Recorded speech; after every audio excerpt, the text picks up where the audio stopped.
going to go into a bit more of a macro topic that affects each and every one of us, our families, our friends, everybody living here in Australia. I read in an article last week that 4 out of 5 Australian capital cities are not just unaffordable, they are impossibly unaffordable. I didn't make up the term, impossibly unaffordable. What does it mean? It means that the median house price over median household income ratio sits above 9. So 9 times more expensive than what you earn, basically. And Sydney's at 13.8 times. This is what impossibly unaffordable means. We're all affected. This is why Australia's starting to, take this problem very, very seriously, obviously, and has created Australia's Housing Future Centre of Excellence. It brings together world-leading university researchers with industry and government agencies to create more affordable, more sustainable, and more inclusive housing. So I'm very pleased to welcome on stage today the people who are thinking about that problem the hardest. And please join me in welcoming on stage Professor Emma Baker. She's the Director of the Centre of Excellence for Affordable Housing Solutions. She's also a Professor of Housing Research at the University of Adelaide. Also on stage with her, Dr. Stefan Friel, founder of Redbird Consulting and partner investigator at the Centre of Excellence, and Dr. Sarah Bell, Senior Director of Ecosystem Strategy and Innovation at MRI, and partner investigator as well at the Centre of Excellence. Thank you very much. I'm really looking forward as a renter to hear about your ideas.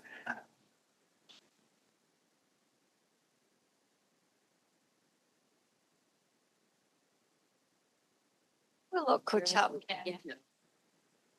The microphone to your left, Stephen. We got together in the break and decided to throw out all of the prepared questions and just have a chat. We have to deliver our apologies for Anton van den Hengel, who is, if we were going to go through his AI credentials, it would take up all of our time. He has man flu though, so it just shows that that's no joke, especially for you blokes. But hopefully we'll have Anton back with the community of practice because he's amazing. Like I said, we've got Professor Emma Baker here. So when we're talking about housing affordability, do you want to define what that is? I love that the introduction started off with maybe better than I could possibly do. If there's one thing Australia can do really, really well, it's affordable housing. So, I usually in my graphs put up how we sit, and we're second after Luxembourg in terms of our ability to do unaffordability. So I suppose, though, how we measure unaffordability, every single one of us in this room measures unaffordably different. Every organisation measures it differently. Every government department measures it differently. And that kind of says something about the way that we deal with data in Australia, in that, if I'm the real estate industry, I'm going to generate an affordability measure that suits what I need to say. If I'm a government department, I sit in South Australia, so my government has, the Affordable Housing Guarantee, which will say, affordable is affordable for a household with, it was initially low incomes, and then it's now officially become affordable for a household with low to moderate incomes. So, all of that is just to say there's so many ways that we measure affordability. In the housing research field, we've always used the 30-40 measure, which many of you probably know, but, it's this really rough measure which says, are you in the bottom 40% of the income distribution, paying more than 30% of your income in housing? And so, usually that tips about 50% of renters, as you say, into what we call unaffordable housing. Yeah, so, that's a long, long way of saying, unaffordable housing is kind of an issue for Australia, and how we measure it is multiple. And Stephen, talk us through how, we've heard all of these incredible case studies today about how AI is, prime for disruption that's going to take us through to unprecedented prosperity, make everybody billionaires. especially McKinsey, who don't make any AI, right? But how is AI going to help solve this unaffordability crisis that we have in this country? Sure. Also, that is the McKinsey problem is kind of what JLL was asking for, kind of, as well. So it's a good time to be an AI technical consultant, I suppose. But so the AI, I don't really like the word AI all that much, because what I do, but I'm a real nerd and that's my sort of area. But it's really just, it's compute is what it is. And it's just like, how do we make compute and computer useful to real people with real problems? What's your real problem? It's like, my income isn't going up as fast as my rent, right? My income isn't going up as fast as property prices. That's an actual problem. As like the fancy models that can go, what's going to happen next, don't really move the dial when you sold your car to catch the bus. Do you know what I mean? And so it's like, how do you actually take what is data that's sitting somewhere, apply some code and some nerds to it, and then get some useful information out of it? And so the thing that is broadly missing to enable that is kind of all sitting in this room. And so I'm going to come and poke everyone at the end of this for drinks later. But you've all got data sets that are sitting siloed in your organization that you can't use because you don't have the people in-house, or you don't have the expertise, or you haven't set up your cloud infrastructure, or you haven't actually worked out the stochastic deterministic problem flow just yet. But you're going to have to learn every single one of those steps to make your particular piece of data useful. And it's just not going to scale. And you're not even going to know if it's going to be useful until the end of it. And then you've spent some money and you might make some money. And so at the point of decision, which is today, you're kind of completely hampered. And so the main problem is that we don't have the connective tissue between all of the data sets that sit siloed to connect them into the big brains like Amber has to basically let the nerds do the data work by giving them access to the data. So we need to connect the siloed data sets together. You don't want to give your data to the competitors. You give it to an independent party who's got a mandate to fix the problem. And then on top of that, you could then go, we're going to take some of that fancy Google data that's all public, as well as all of that private data that you've got siloed together. Those things together have never existed. But when you connect those together, you can then go, well, what can we do next? And the next thing you can do is predict rental prices, predict property prices, but you could do things like predict rental prices for your specific job category. Where should a brickie live in Sydney that's near where his work is going to be, that's also in a school zone? Do you know what I mean? Like there's a whole bunch of things there that are related to employment data that say a portal won't really care about, but the bank does, because they approve whether or not you get the mortgage. But it's kind of, the ecosystem is dispersed, etc. If you connect all of those things together, you can then use all of the big fancy models and the computers. Once you've connected those, you can then run the models that allow you to predict what's going to happen to property prices, wages, school quality, childcare. Someone mentioned listings earlier. What if you could call up someone and know that they're going to want to sell their house? People want to sell their house when prices have gone up near them recently. And so you can actually build predictive models of that nature relatively, well, not simply, but you can build them with that sort of thing. And then you can do the big announcement about the GPT thing if you want. But... Oh, okay. Well, the whole thing that we're kind of trying to do with this big affordable housing center of excellence is Emma and a ragtag group of academics and well, it's a bunch of the usual suspects who've got all the data, have kind of pulled together about $100 million worth of funding to build the platform that connects all of the pieces together. And so, yeah, it's very exciting. And annoyingly, the government is a few days late with the announcement to give us the $35 million that's part of the government grant. But when that comes through, we're going to be able to plug all of your data sets together independently without kind of upsetting anyone. In terms of government data, university data, there's lots of public sets that are not easily accessible, and then it's connecting all of the private data sets for this coalition of the willing. That is what is going to be able to allow us to train something called House GPT, right? Which cannot be done without doing this step first.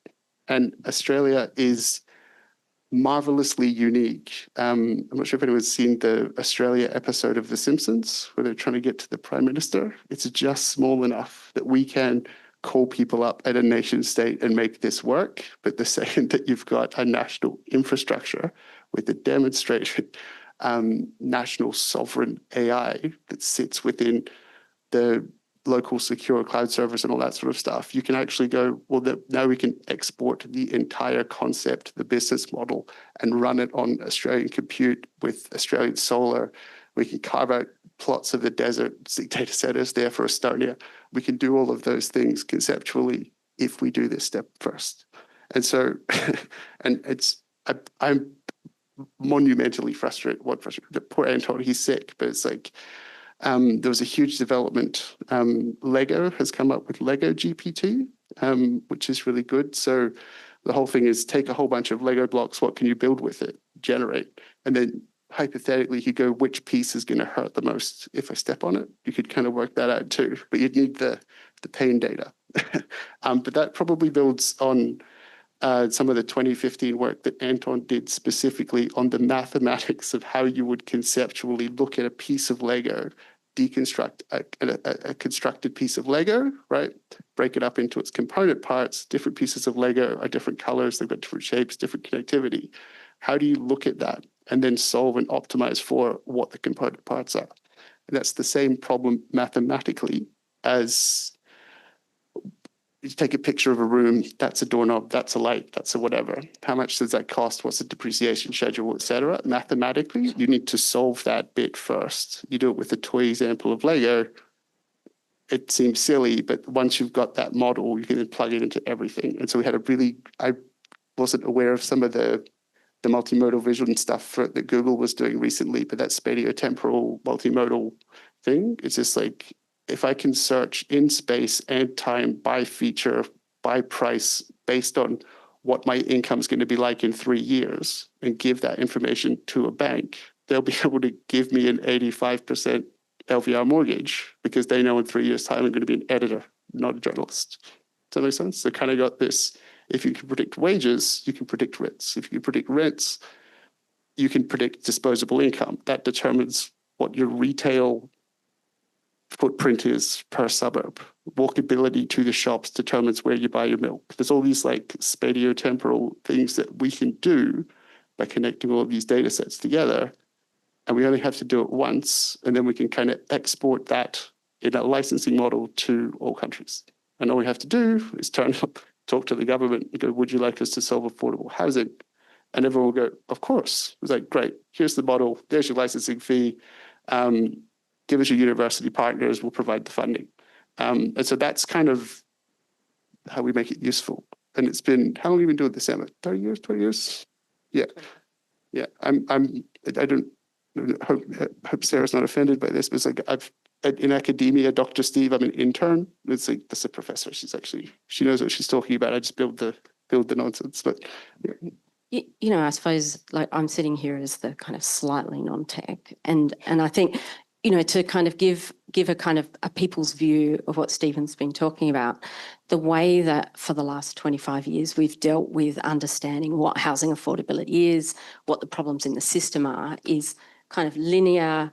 It's based on which available data sets are available from government. There's not many, so we use proxies, and we end up with this kind of clunky view. And I think, you know, what Stephen's just been describing is a kind of a step change that says, you know, governments can test interventions before they go into the field, or people can say, where should I be building to maximise my profit? So, you know, I think the thing that entices me about this is the ability to do completely different non-linear things. And this Centre of Excellence has been designed for collaboration, and it's been designed to share, right? This is not about having a proprietary foundation model. It's about connecting everyone and being an independent chief collaborator so that looking around this room, there's 100 different startups. You don't have to build 100 different foundation models to solve a very niche problem with the very niche lens of data that you have. We've got significant time series. Like when we talk about data, we want breadth of data, we want richness of data, we want, you know, deep time series of data to be able to solve some of these problems.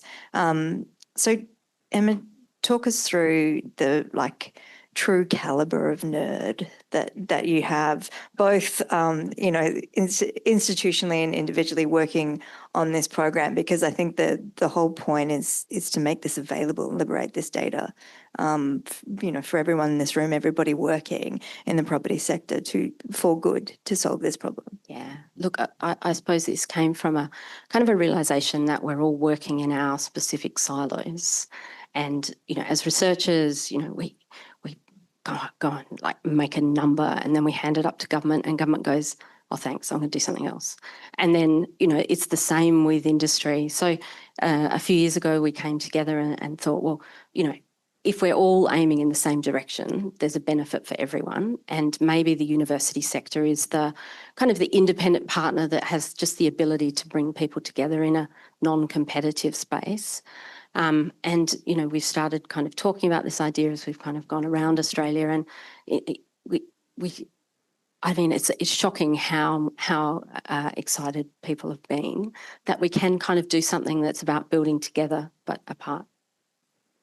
And so some of the, because you're from the University of Adelaide and the Centre for Housing Research, talk to us about some of the collaborators, because, you know, to get on board and contribute and participate, you're kind of in good company. Yeah, sorry. Am I right? I should, yeah. So we have a collection of about 15 universities around the world as the academic kind of drivers.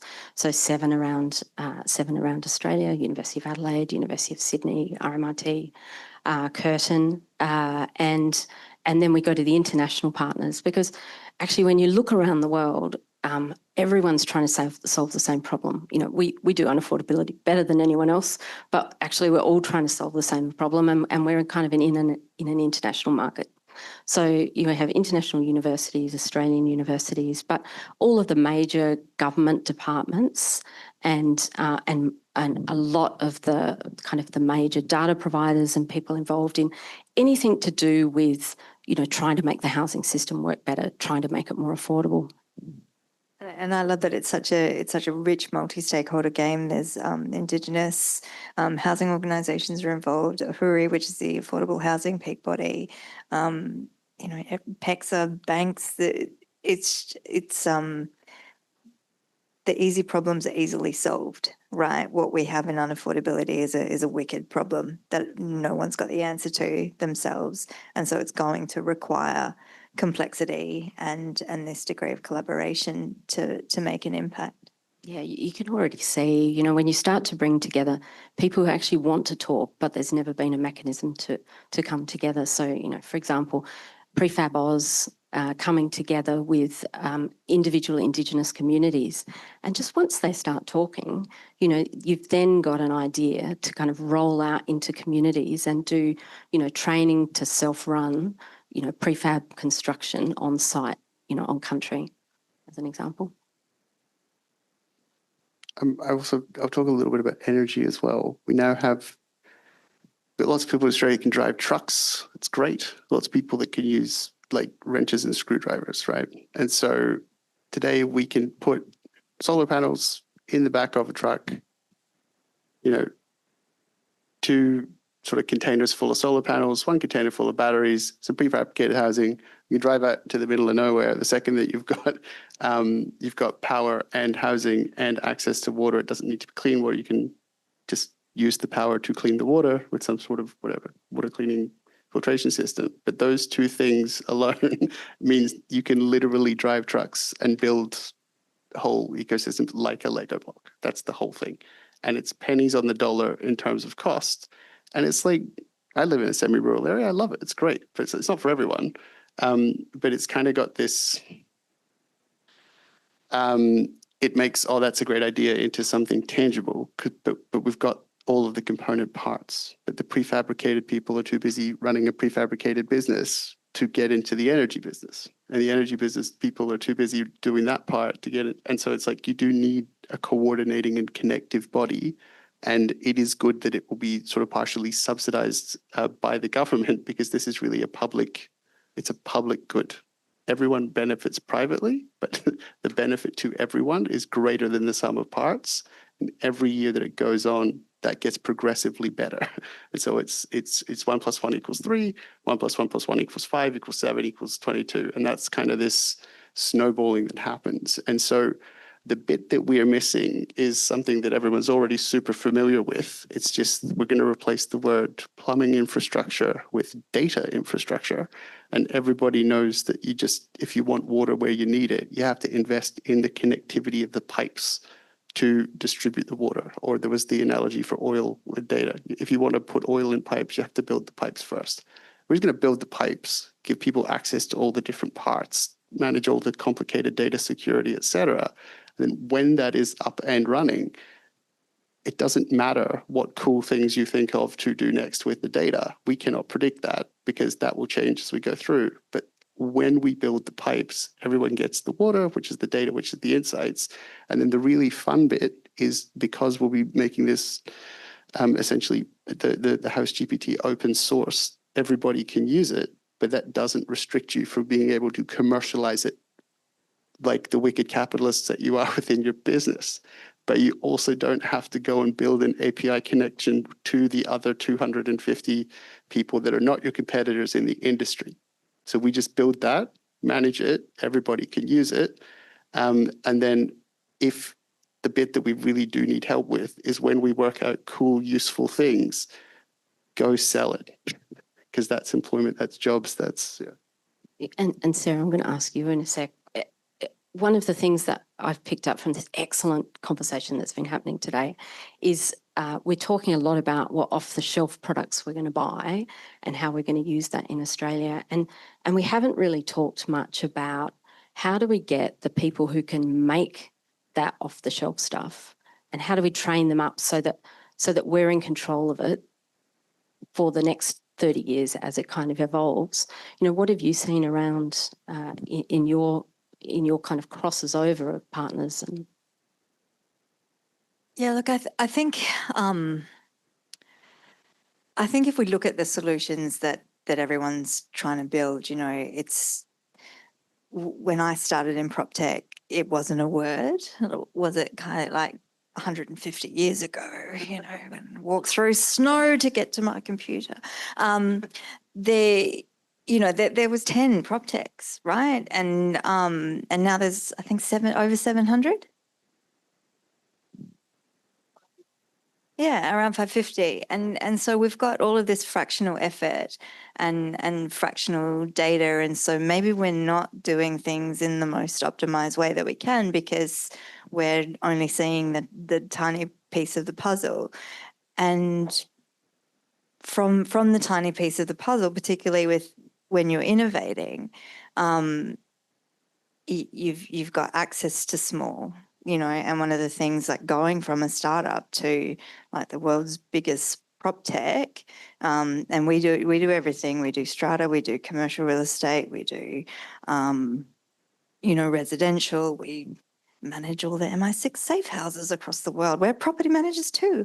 And MRI is also the largest provider of social and affordable housing across the world. And so I think that the kind of the fractional and the small can be enabled by the big and the connected, so that what the problem that you're trying to solve, you can see further, you can think bigger and get a more accurate and better solution. And I think with my nerd researcher hat on, I think sometimes when we implement AI, we're not always looking at the ethical impact of that, even when things are, for very good purposes. If you are somebody with a low socio-economic, positionality, you're going to be able to afford a house that's probably not as prepared for natural disasters as somebody in an affluent area.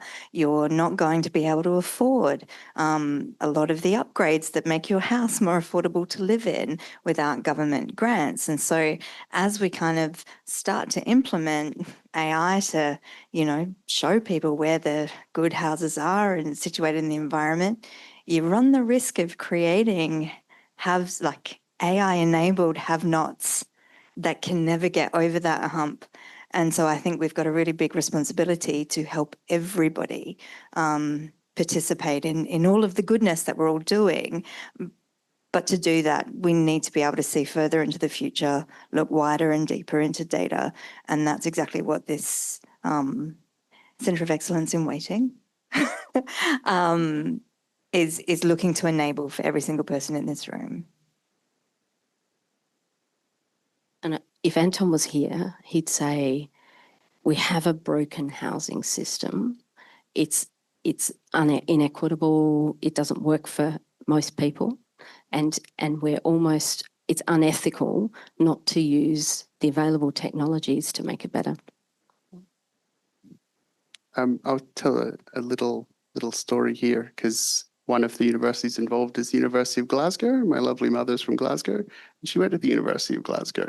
When my mother was, she finished high school, she did very well. I'm up here because mum's bright. I didn't do much for it. That's okay. Do something good with it. She was the first person to ever go to university because it was free at the time. So educational attainment allows you to go and do all sorts of things. She went to medical school. She didn't become a real doctor, but she became a GP. And so it's like, that's an in-house joke. My brother's a GP as well. It's like when I graduated for a PhD, I was like, finally a real doctor in the family. It's just, which he hates, but his brothers, my brother's friends all call me Doc now, not him, which is also fun for me. But my mother's father, my mother is one of seven, my father is one of seven. We're Irish Catholics. That's what we get up to. And so the reason I'm kind of mentioning that is that when mum's dad, my granddad, he went to the University of Edinburgh. He got to go to that university because it was also free. They stayed in state-sponsored housing to get into that. And the combination of good housing policy and good education policy put me here. You have to listen to a ginger. That's it. I think if Anton were here, he'd be really upset that you said AI was just compute, but well, it's lovely methods. It is. What I want to invite everyone to do is go to australiashousingfuture.org and just connect to the program. You know, we're really excited to, like I said, it's a great collaboration of nerds all across the world, and there's plenty of them in this room. So we'd love to have you along for the journey, and I look forward to, big announcements as we move through the research.